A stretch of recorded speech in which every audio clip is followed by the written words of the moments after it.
Through the book of Daniel, kind of inspired by this book. John Lennox, who is a Oxford professor, wonderful apologist, wonderful man. He wrote this book called Against the Flow, The Inspiration of Daniel in an Age of Relativism. And we've been going through the book, and we're in chapter 5 tonight. And as you know, Daniel is set in Babylon right here because the Jews have been exiled to Babylon. Actually, Daniel is exiled, say, maybe 20 years before most of the Jews are exiled. But in Babylon over here, present-day Iraq, which the general is very familiar with, over here, of course, is Jerusalem. So this is quite a trek to get over here. And we also pointed out that there's a lot of sayings from the book of Daniel that are in our common language, our common culture, and many people don't know where they come from, but if you ever hear anything like the Daniel diet, it comes from chapter 1 of Daniel. Feet of clay, where does that come from? Yeah, that comes from chapter 2. He comes from the mafia. Yeah, thanks a lot. This guy is feet of clay. Oh, that's the Godfather. What? This is it's a tough crowd here. Tough crowd. All right. The fiery furnace, you know about that. That's chapter 3. We covered that a couple of weeks ago. And then the handwriting on the wall, in fact, we're going to talk about that tonight. People use that frequently. You know, oh, he saw the handwriting on the wall. Where does that come from? It comes from this chapter we're about to get into. The knees were knocking. That's going to come from this chapter as well. I don't know if that originated in Daniel, but you ever hear somebody say, well, his knees were knocking? You'll see Daniel has that here in chapter 5. And of course, in the lion's den, that's the next chapter, chapter 6. We'll pick it up in January to cover that.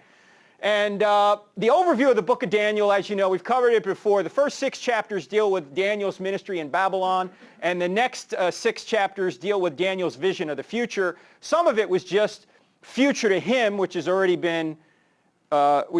come to be, and some of the other revelations have to do with the end times. So we'll get into that later. We're in chapter 5 right now, the handwriting on the wall. But let's review very briefly the major kind of themes of the first 4 chapters. You know the overall theme, of course, is that God is sovereign. That's the overall theme of the book.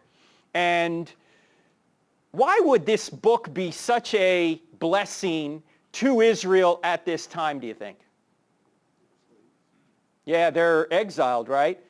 Their city's been destroyed, their country's been destroyed, they've been exiled to a foreign land, and the theme, God is sovereign, that's got to be very comforting because everything's going wrong temporally in our lives. We're not even in our own country. Our temple's been destroyed. Our God is being mocked, and yet God is sovereign. That's the overall message that comes through the book of Daniel. You remember in Daniel chapter 1, Daniel wanted to be unstained by the world. He's not going to eat the king's food or drink his wine. He's going to stand strong, and he does. He does not want to be defiled. In chapter 2, it talks about the dream that Nebuchadnezzar had, and it foresaw that Babylon would give way to Medo-Persia, which we're going to see here in this chapter, chapter 5, and then later Greece, and then Rome, and then ultimately there's going to be an everlasting kingdom. Chapter 3, the fiery furnace. They don't want to bow down to the idol that Nebuchadnezzar puts up. And what do they famously say to Nebuchadnezzar? They say, we're not going to do this. Our God will save us, but even if he does not, even if he doesn't save us, we're not going to bow down. Now that's faith, right? There's one level of faith which says we're not going to do this, and then there's another level of faith which says doesn't matter what you try and do to us, we're still not going to do it. So that's where they were. And then we saw a couple of weeks ago in Daniel 4 that the sovereign God humbles Nebuchadnezzar, who got so boastful and so proud that he thought he was the king of the universe. He actually thought he was an animal for 7 years, grazing out in the fields. Ultimately, he was restored, took over the kingdom again, but then died a few years later. And that's where we are right now in Daniel chapter 5, the handwriting on the wall. This is actually a painting by Rembrandt of this event in chapter 5. And we know exactly when this occurred. This actually occurred on October 12th, 539 BC. How could we be so sure? Because there's a lot of evidence, archaeological evidence, and historians who write about this kind of thing, and they tell us the exact date that the event here in Daniel chapter 5 occurs. October 12th, 539. So 2,000 years before Columbus, right? That's really when it occurred. When was Columbus? 1492, October 12th, 1492. So this is about 2,000 years prior to that. So let's start out. If you got a Bible, take it out. We'll go to chapter 5 of Daniel. And so if this is 539 BC, how old is Daniel at this point? When was Daniel born? Remember, he's exiled in 605 BC.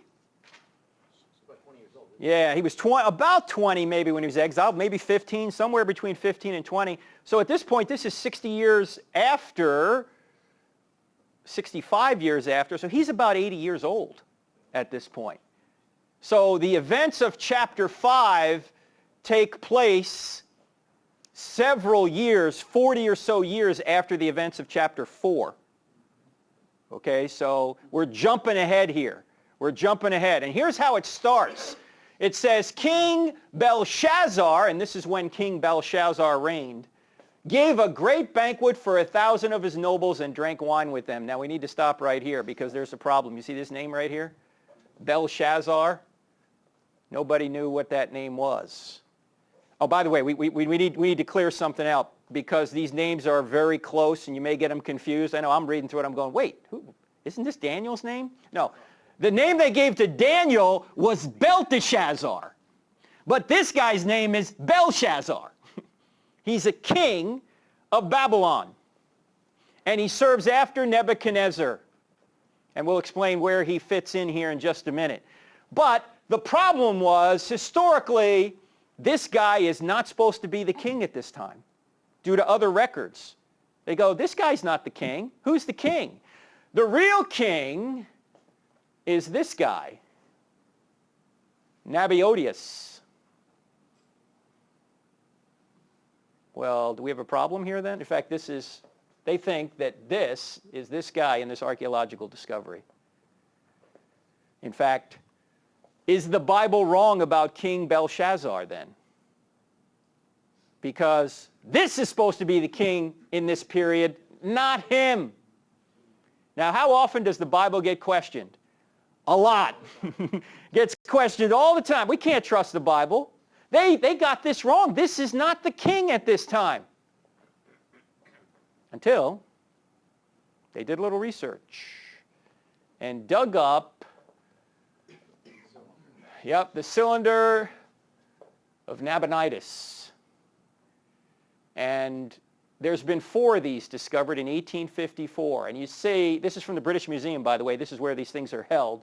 These clay foundation cylinders were placed inside the walls of buildings to record a king's achievements. And this cylinder describes the rebuilding of the ziggurat by this king, the last king of Babylon. And this king actually prays for his son, Belshazzar, who does what?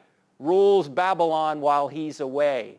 So technically it's true that this guy's not the king, but he was made king by his father who left town. Go ahead, Brett. Was this one found with the other one that talked about the other cylinder that verified the guy's name that broke through the wall? We're getting there. That's later. Yeah, no, this is a different cylinder. They found a lot of these cylinders. They found 4 of these identical cylinders. And not only did they find these 4 cylinders, they actually found what's called the verse account. And the verse account, this is actually what it looks like, actually goes into detail as to what happened to the king. It says that the king entrusted the camp to his oldest son, the firstborn, Belshazzar.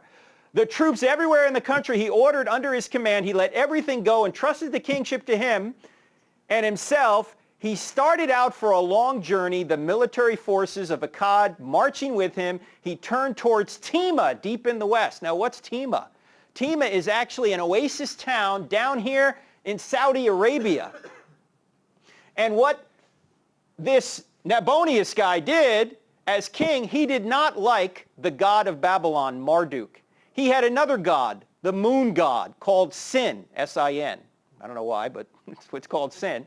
And he wanted to get out of town because he knew everybody in Babylon loved this Marduk god, and he didn't want to do the yearly worship on New Year's to the Marduk and all this. So he decides he's going to go down here to this oasis in Saudi Arabia and leave his son Belshazzar as the king. Really the second in command, but in absentia, he's the king in that area. Because Nabonius said, you got all the military and everything, you just run it like it's your own. In fact, if you go to this Tema place now, here's what it looks like. This is an actual well, and you see these wheels up here. They used to draw water from this oasis well using camels. They would pull these buckets of water out of the well. The camels would pull them using these things as pulleys. And this is still there. You can go see all this, right, if you ever get to Saudi Arabia. Not a place you normally go to. Yeah, good luck going there. But it's an oasis. So, to sum up, who is this King Belshazzar? And how did he become king? He's probably the grandson of Nebuchadnezzar, the son of Nabonius, and this guy, Nabonius, became king because he was probably married to Nebuchadnezzar's daughter. We're not exactly sure of that, but he's married to Nebuchadnezzar's daughter. Because Nebuchadnezzar had sons, at least one son, who was murdered after Nebuchadnezzar died. And then there was kind of another coup. There was a couple of coups going on. And then finally, this guy, Belshazzar, Nabonius took over, and he said, I'm getting out of town, son. You take over. So the Bible is right. Archaeologically, they've discovered this is true, that Belshazzar did serve as king really when Nabonius, his father's out of town in Saudi Arabia.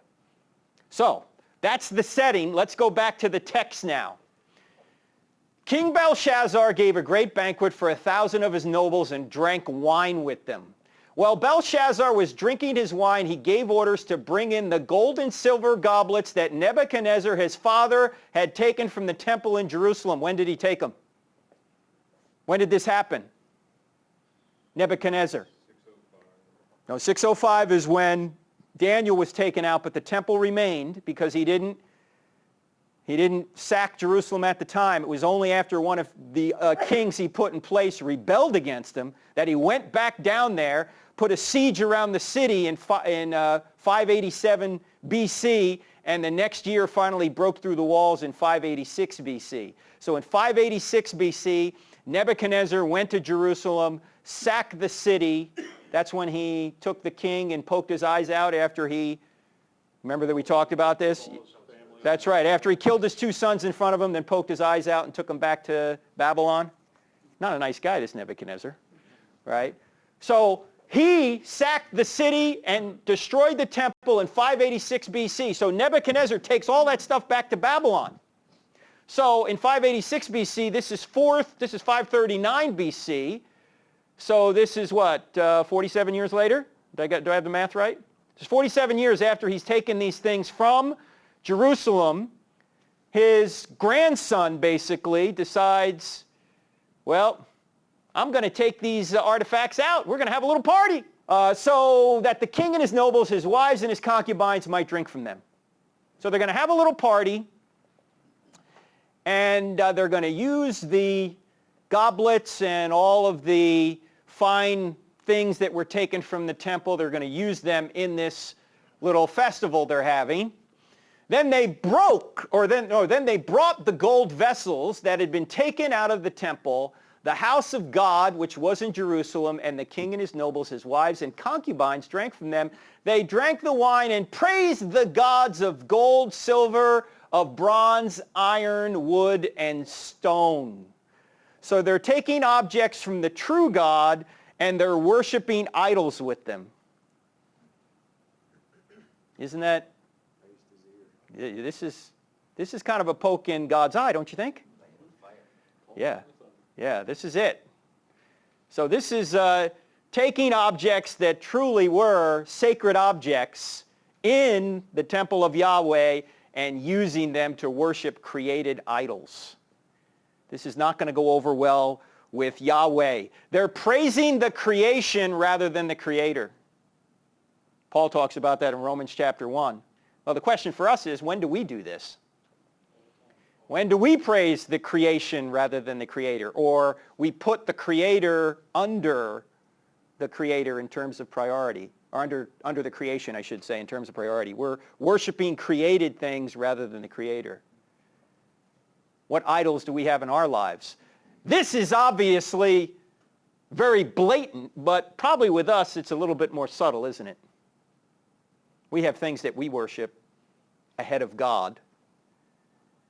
They're doing it in a very crass way, as you can see.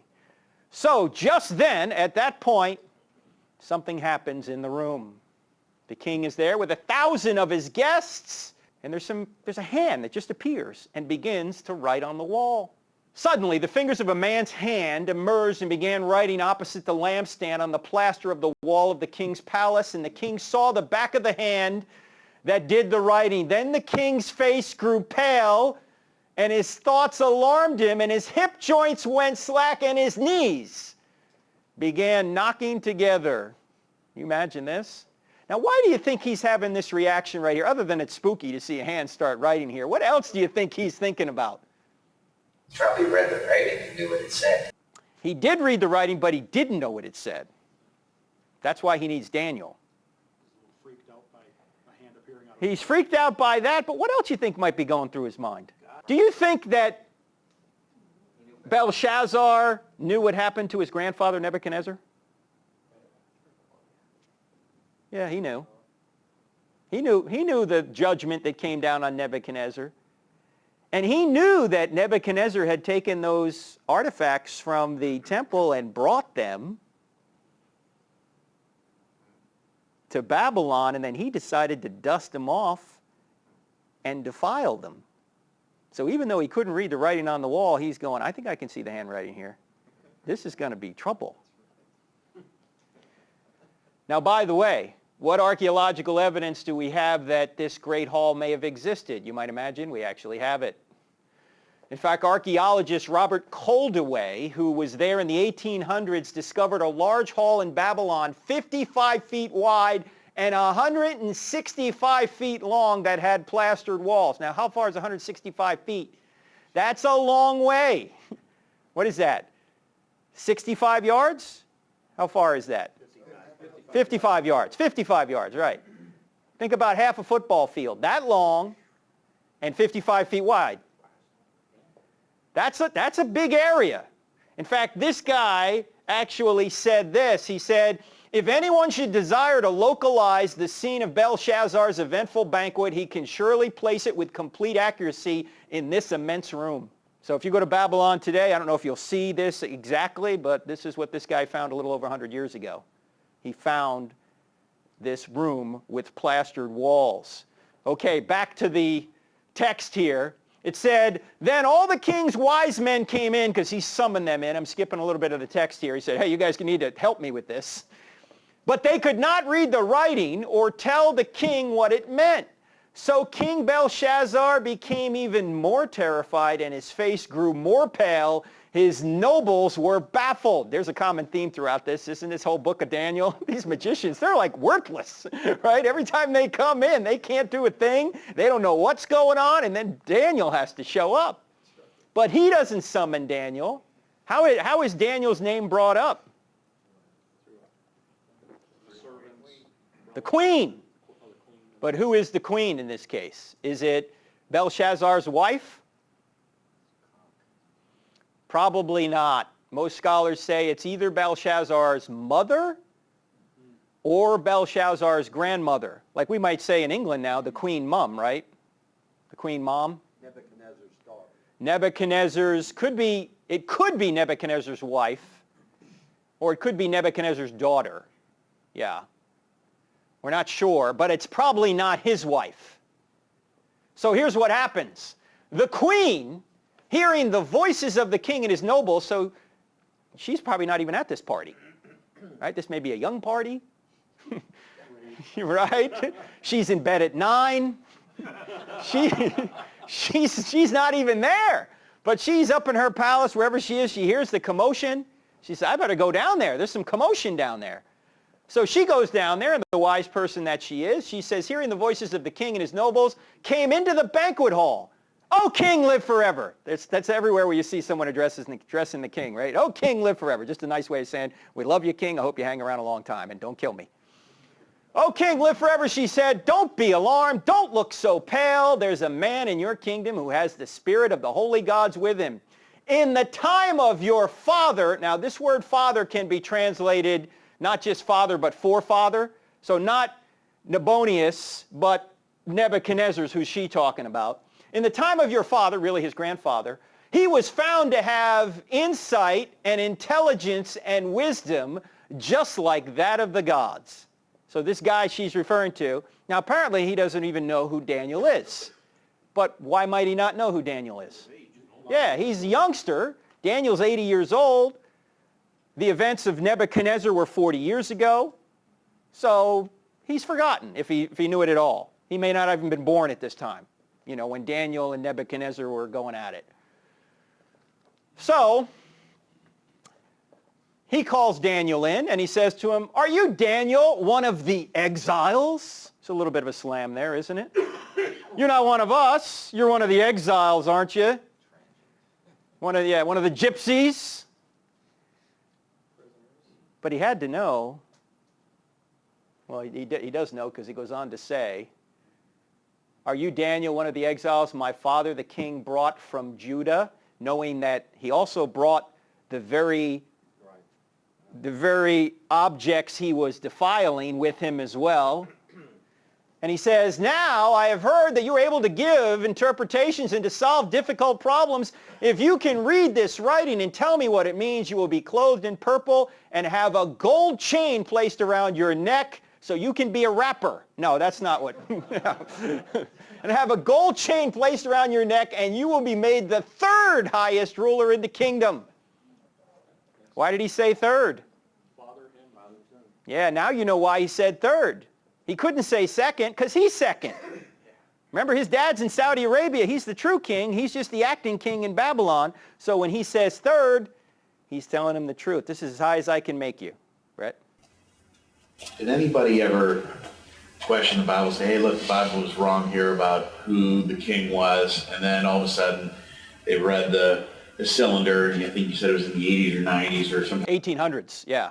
Right. Yeah, but they didn't translate it until 30 years ago. It depends. I don't know when the Nabonius cylinder or the verse account of Nabonius was translated. That's true, because some of the greatest archaeological discoveries that will be made in the future will be made in the basement of the British Museum, because there's stuff in there that they've gathered, but they've never deciphered. They've never translated it. So I'm just curious if anybody really, then they came out with the translation and were like, well, they don't stand up. The scholars don't stand up and say, we were wrong. They're just quiet about it, right? Well, blew that one. Daniel turns out to be right. They're just quiet about it, and they go on to being skeptical about something else, right? It's just like when you're talking to a skeptic and he asks you a question and you give a reasonable answer. He doesn't even wait to hear the answer. He's going on to the next objection. So it's the mindset. What? Haters gonna hate. Yeah, that's right. Don't confuse me with the facts. I got my mind made up. There are none so deaf as those who do not want to hear. Greg. You just said something very interesting. Why are the artifacts that are already dug up and in the basement of the museum not being looked into? Because there's not enough expertise out there to do so. There's very few people that can understand some of these languages, and so they don't really have the staff. I mean, who goes to school to learn how to read some of these languages? I mean, it's a very narrow profession, or a very narrow point of, it's a very narrow point of a very narrow skill. Not many people have it. So when they finally do, and I assume they're working through it as fast as they can, but it takes a lot of expertise and a lot of money to do. On the flip side, ISIS is destroying as much of this stuff as they get their hands on. Yeah, that's true. And some of the places that ISIS is in control of now, as you know, they've destroyed many of the existing artifacts and archaeological areas because they're somehow blasphemous. I just read an article that now they wised up and they're selling them to fund. Yeah, they're selling them, yeah. Selling stuff that they go in the museum, they take everything, and they sell it. Right. It's like they've sold 2 of Paul's skulls. A full-grown one and a child one. Yeah, see? Some of you will get that tomorrow, okay? All right. This is when he was a kid. This is after he grew up. Right. So in any event, he makes him the third. He wants to make him the third highest ruler. But what do you think Daniel says? No, thank you. I have no interest. Yeah. I'll tell you what it says. Yeah, that's right. I'm not going to, God's not going to be bought. I'm not going to be bought. This isn't like a skill where you pay me, like you come into my tent and I read your palm, give me $50. That's not what this is about. So here's what Daniel says. He says, Daniel answered the king, you may keep your gifts for yourself. I don't know if he said it this way or not, but that's right. You may keep your gifts for yourself and give your rewards to someone else. Nevertheless, I will read the writing for the king and tell him what it means. But he doesn't just tell the king what it means. What does he do? Calls him a loser. That's what he does. That's right. Loser! How to win friends and influence people. Yo, king. What does he do? He's going to give God credit for reading. Right? I believe he's going to give God credit for the ability to read. True. Yeah. Turn it into a learning moment? Yeah, he's going to make this a classroom for Belshazzar. He's going to basically go into sermon mode. Just like you did as a parent when your kid did something wrong, right? You'd go into sermon mode. Well, here's Daniel. He has an opportunity to give the king a good tongue lashing. So he decides to do it. In front of all the 1,000 guests, are they? As far as I know, they're still there. Yeah, this is a big commotion. Think of the guts Daniel has at this point. He's 80 years old. What's he going to do to him? Look, right? Come on. What, are you going to kill me? I'm 80. I'm ready to go home anyway. Let me tell you what I really think. So here's what he says. He says, O king, the Most High God. Again, there's the theme coming right out, theme of the whole book. The Most High God gave your father Nebuchadnezzar sovereignty and greatness and glory and splendor. So if you think you're really big, and you might be a big deal, God has given you that anyway. It's not all you. Because of the high position he gave him, all the peoples and nations and men of every language dreaded and feared Nebuchadnezzar. Those the king wanted to put to death, he put to death. Those he wanted to spare, he spared. Those he wanted to promote, he promoted. And those he wanted to humble, he humbled. He acted like God, basically, Nebuchadnezzar did. And God gave him that power to do so. But when his heart became arrogant and hardened with pride, he was deposed from his royal throne and stripped of his glory. Imagine saying all this to this guy. He just says, what do these words on the wall mean? Hold on, king. You need a good talking to first. Let me give you a little history lesson. That's what he's doing here. A history lesson he actually knew about. He's just refreshing his memory here. He was driven away from people and given the mind of an animal. He lived with the wild donkeys and ate grass like cattle, and his body was drenched with the dew of heaven until he acknowledged that the Most High God is sovereign. There's the theme again. The Most High God is sovereign over the kingdoms of men and sets over them anyone he wishes. So just like Nebuchadnezzar did with his subjects, God does with the entire universe. And then he comes back to Belshazzar and he says, but you, his son, O Belshazzar, have not humbled yourself, though you knew all this. You knew all this. You knew what God did after Nebuchadnezzar got arrogant and prideful. You knew all this. And yet you took what Nebuchadnezzar took from the temple and defiled it. You knew this. The famous words from Jesus, to whom much is given, much will be required. You knew all this. Instead, you have set yourself up against the Lord of heaven. You don't want to do that, do you? You have set yourself up against the Lord of heaven. Imagine in front of all these people, he says this to the king. You had the goblets from his temple brought to you and your nobles, your wives, and your concubines drank wine from them, you praise the gods of silver, gold, of bronze, iron, wood, and stone, which cannot see or hear or understand. But you did not honor the God who holds you in his hand, your life and all your ways. Therefore, he sent the hand that wrote the inscription. Notice he says, the God who holds you in his hand. God sustains us minute by minute, second by second. He doesn't just create us and leave us. He creates us and sustains us. And Daniel's saying, this God that you are mocking right now is holding you in his hand, and he sent his hand right here to tell you what's going to happen. Where else does the hand of God appear in the Bible? The Ten Commandments, written with the finger of God. And here, this hand appears in Belshazzar's banquet hall. No wonder his knees were knocking. He knew. So that's why this hand was sent.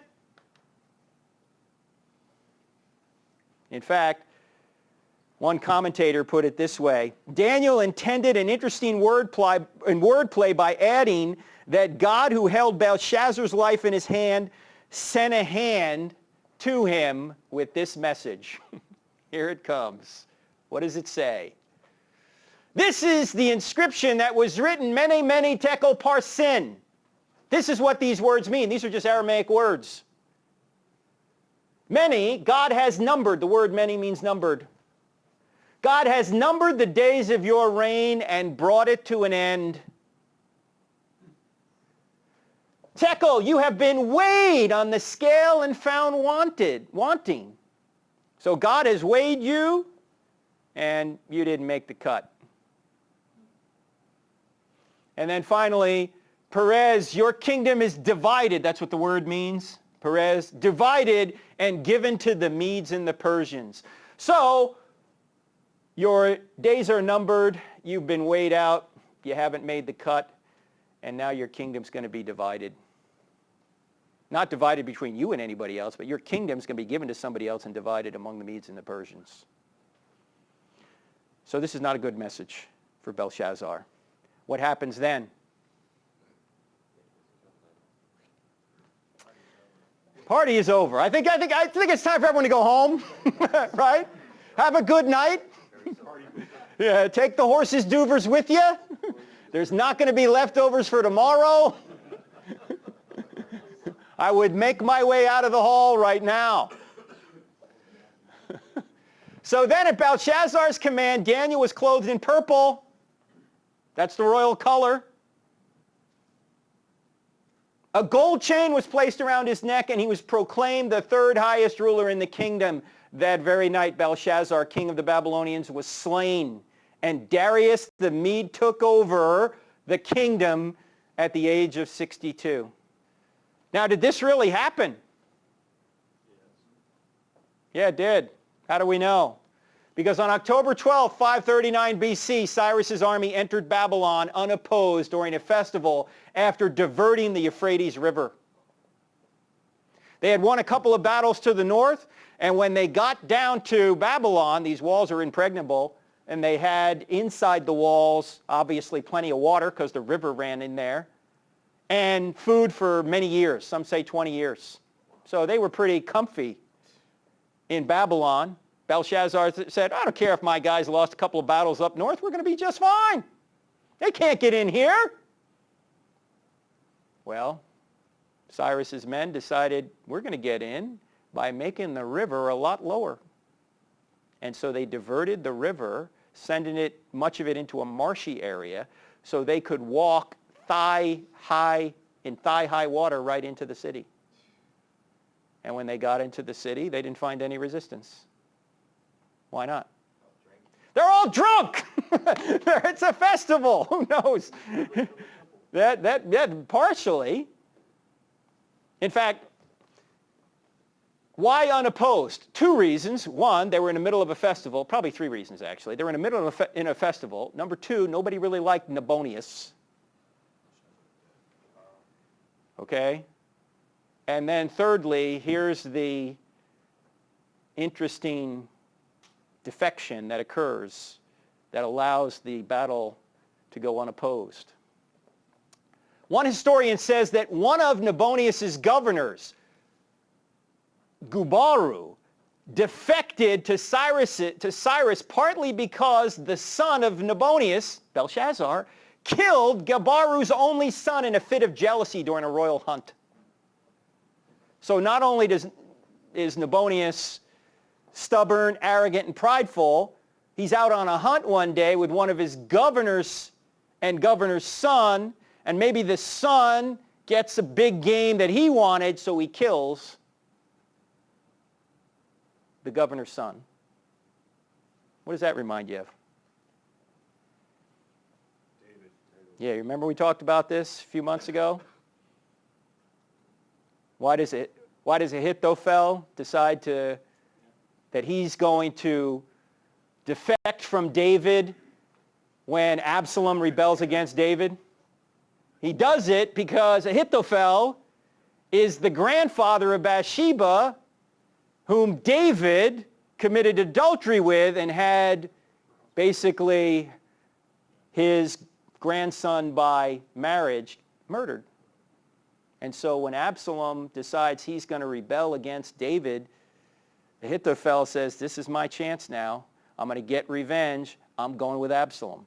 Of course, it didn't work out for him because David sent a spy in and diverted Absalom and wound up, he didn't want Absalom to die, as you know, but Absalom was killed by one of David's men, and the whole coup went wrong. And of course, Ahithophel knew he'd be killed, so he just committed suicide.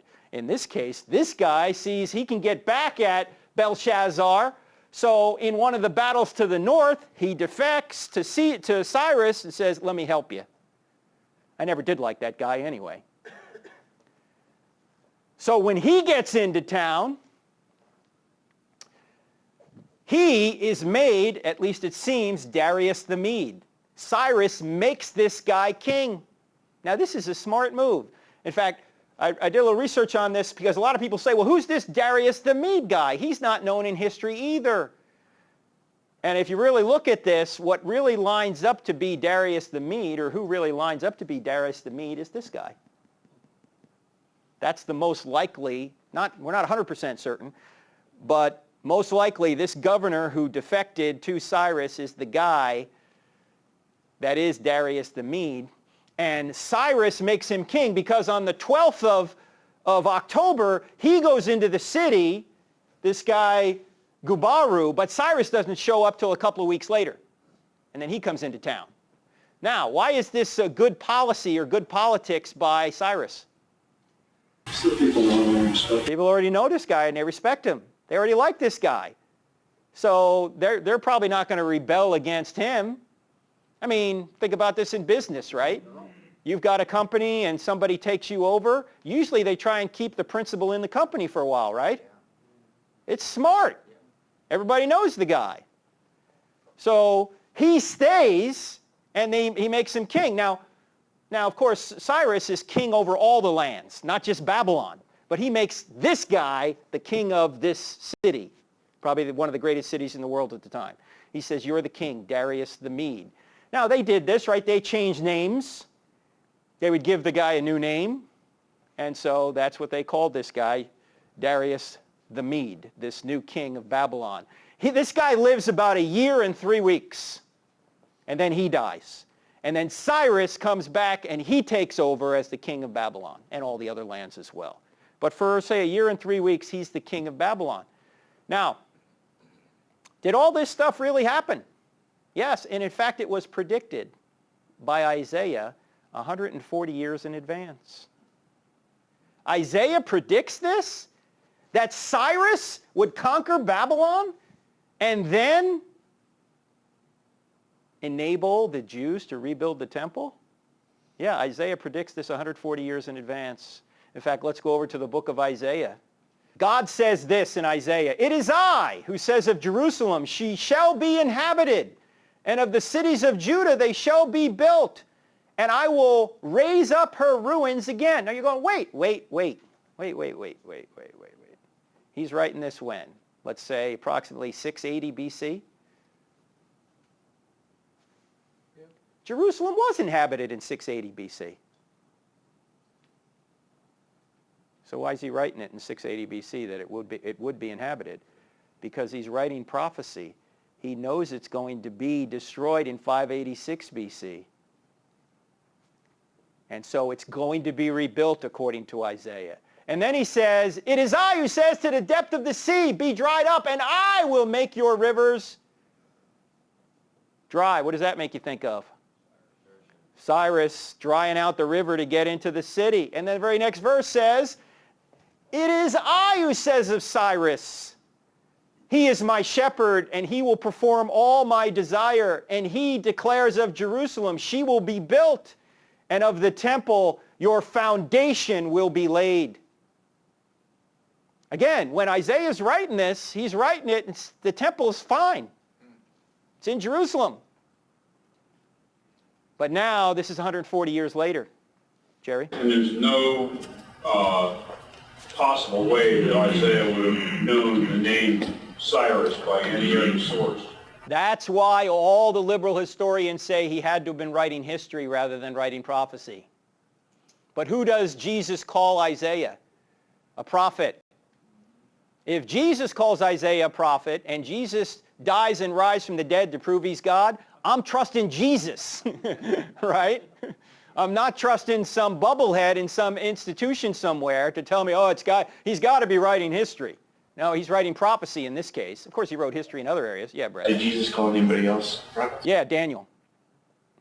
That's another reason that we know that Daniel, and later on we'll get into when Daniel was written, but it was not written in 165 BC, as the liberals try and say. It was written around this time in the 500s BC, the 6th century BC. But this isn't all that, in fact, Cyrus is mentioned, I think, 23 times, if I'm not mistaken, in the Old Testament.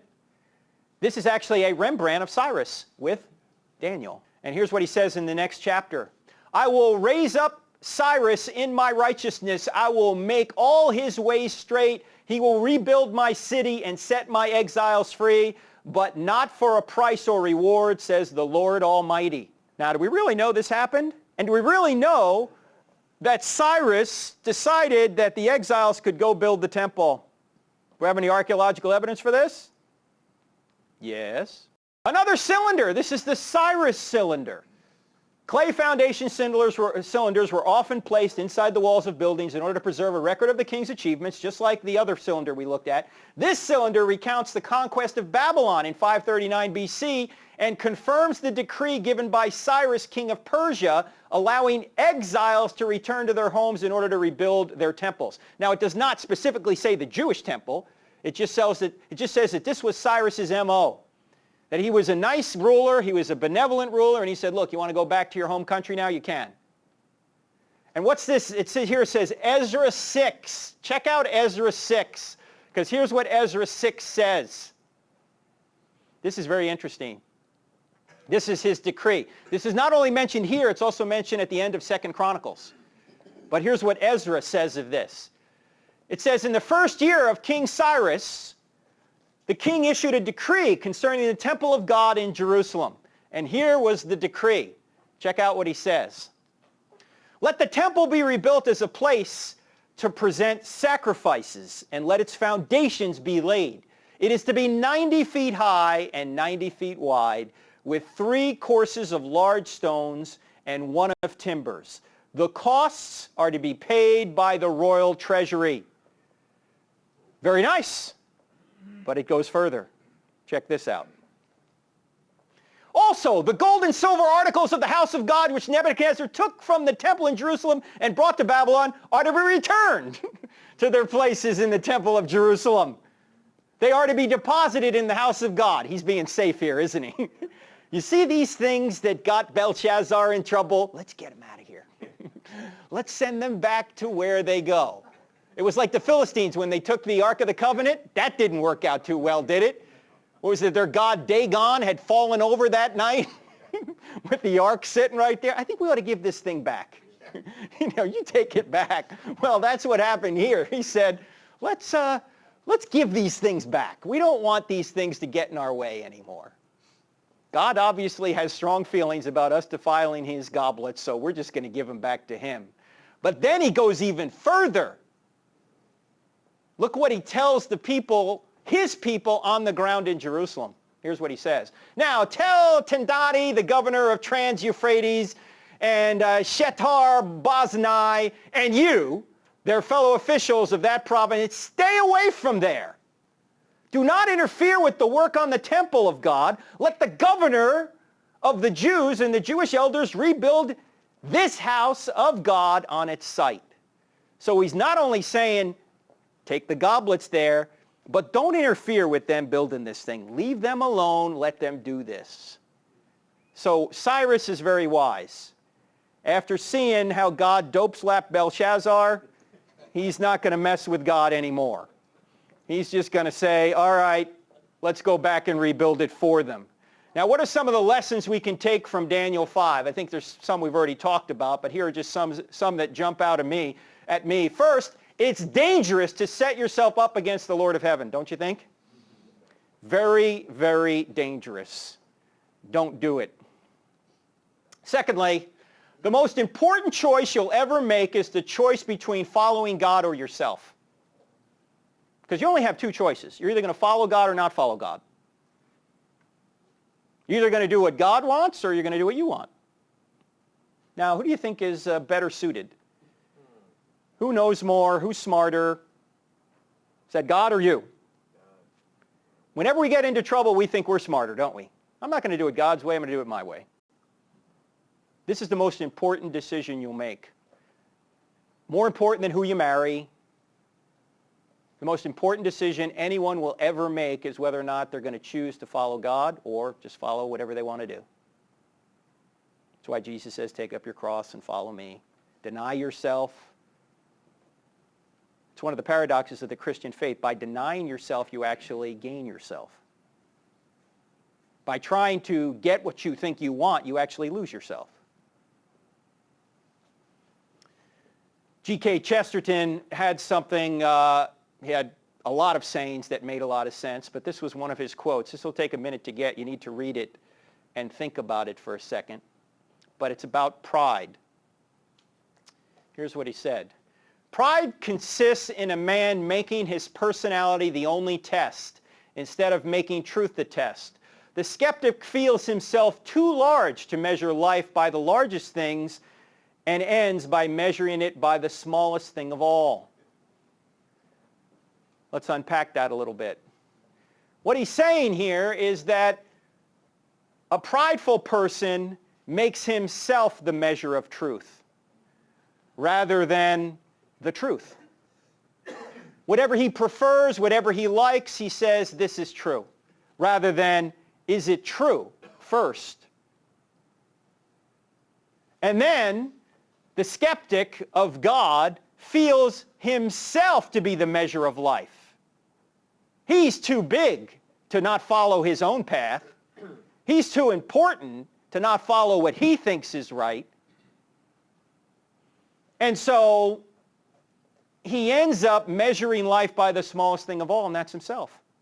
Rather than measuring life by God, he's measuring it by what he wants to do. But the heart is deceitful and wicked. Who can know it, says Jeremiah. In fact, there's a big saying that many people throw around quite loosely in our culture, and that is, follow your heart. You always hear that, don't you? Just follow your heart. I don't know about you, but if I always followed my heart, I'd have been dead a long time ago. The heart is deceitful and wicked. Who can know it? So you always have to check your heart by the truth. Sometimes your heart may be right, but you need to check your heart by the truth, not ignore the truth or suppress the truth based on what you want to do. And this is, of course, what Belshazzar did. He decided he just wanted to go his own way. So I guess you could say that the key decision we all need to make with regard to this chapter, are you going to be more like Belshazzar or more like Daniel? That's really the question. Which direction are we going to go in? Finally, number 3, don't think that your success so far means that you're immune to God's sudden judgment. You can destroy your life and your family with one ungodly decision. Think about Belshazzar. He'd been king for 25 years, 20 years, something like that, almost 20 years, 17 years to be exact, now that I'm doing the math. Things have been going pretty well, right? Got this great city, impregnable, water, constant supply, plenty of food. And then he makes one decision. It's over that night. Same thing can happen to us, can't it? We may be successful doing what we're doing for 30, 40 years, and then we make one ungodly decision and it's done. It's over. And typically, we make those decisions based on what? Why do we make them? Why do we make bad decisions? Bad choices. It's emotional, but we're putting something over God. And usually it's one of the 3 things we've talked about. Money, sex, or pride. Now, every one of us has probably one of these things that are Achilles' heel. Money, sex, or pride. Maybe 2. Who knows? I can tell you, honestly, mine, it's pride. No question. Money? Yeah, I like money, but it doesn't motivate me all that much. Sex? I can only handle one woman. Hardly. Barely. But pride, that's the one that can really take you down. Every one of us has one of these. It may be different for you, right? It may be different. But imagine one decision. Think about people in your life, it may have been you at one point, who have made that one decision. Where are they now? What happened to them?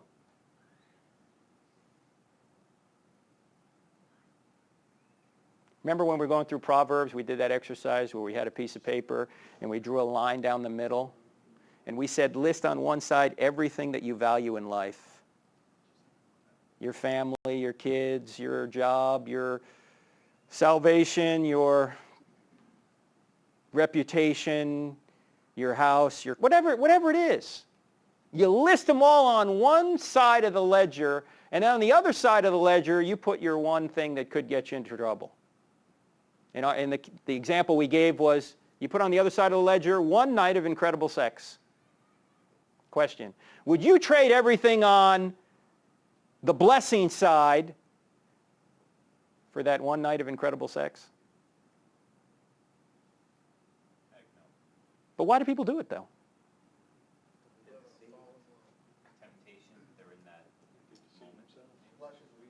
Or would you trade everything? It could be the deal you wanted to close, that you just cut that one corner.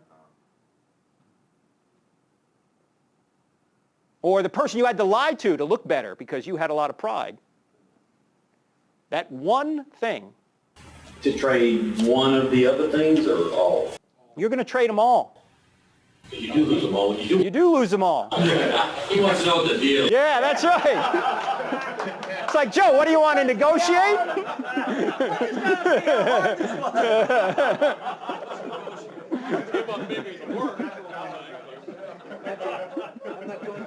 That's right. You might need to walk him back. You're ready to negotiate with God, right, Joe? How about just a little bit of sex? Can I keep like 2/3 of this stuff over here?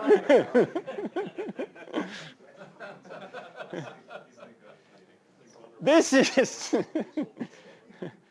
is dangerous. By the way, that's one reason we have to stay together and hold each other accountable. Because you ever notice when somebody's going down the wrong path and you call them up because you know they may be going down the wrong path, how hard they are to get a hold of? They're running. They know they don't want to talk to you. Because after they've made that decision, they want to suppress the truth to go their own way. So we got to stay close to one another and ensure that we don't do any of this. Again, who are we going to be more like? Daniel or Belshazzar? Belshazzar or Daniel? That's the question. I got a question about the writing specifically. What, I mean, other than just telling Henry he's going to die tonight, what other reason would you be showing him that writing on the wall? I mean, why show him something as opposed to just let him be killed? What was the reason? Oh, I think it's an object lesson for everybody there, and it's an object lesson for us now. He could have just killed Belshazzar in his sleep, right? But then we wouldn't have known any of this lesson. We wouldn't have known what he had done. We wouldn't have known, and neither would the Israelites have known, that God is sovereign, that's the theme, and that he can take people down even when they're in exile. And he does. I mean, it's the writing on the wall. We should be able to see the writing on the wall. Here's some writing on the wall right here, right?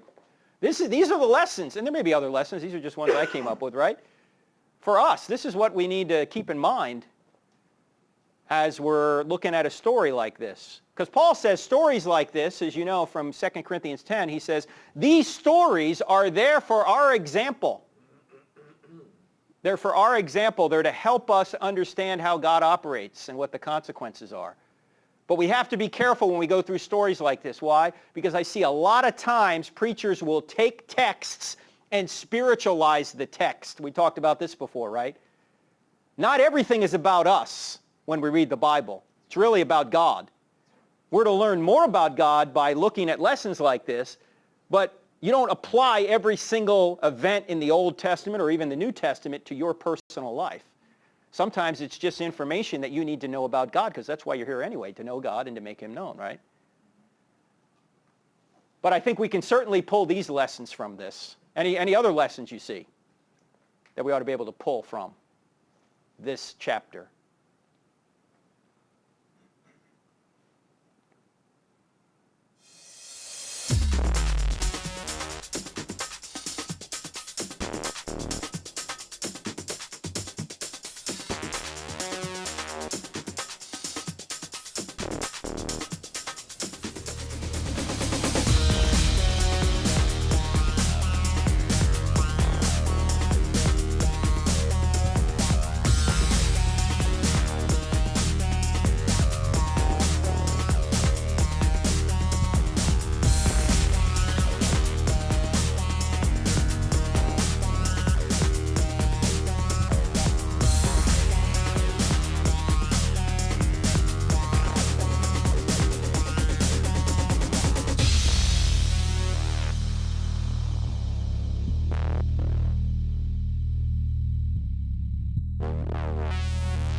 The preceding program was brought to you by crossexamined.org. Have you ever wished you could be an eyewitness to a miracle? You can. This is Jim Wood inviting you to discover Wares Valley Ranch and see a true example of God's power at work. Visit us today at wvr.org.